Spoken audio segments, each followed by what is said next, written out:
రాత తెలుపు మూవలసడిని తలచుకొనును దారులు ఎప్పుడు పగిలిపోయిన గాజుల అందమా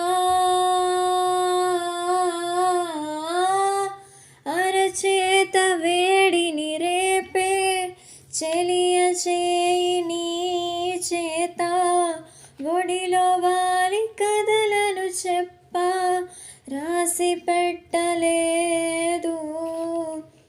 తొలి స్వప్నం చాలులే ప్రియతమా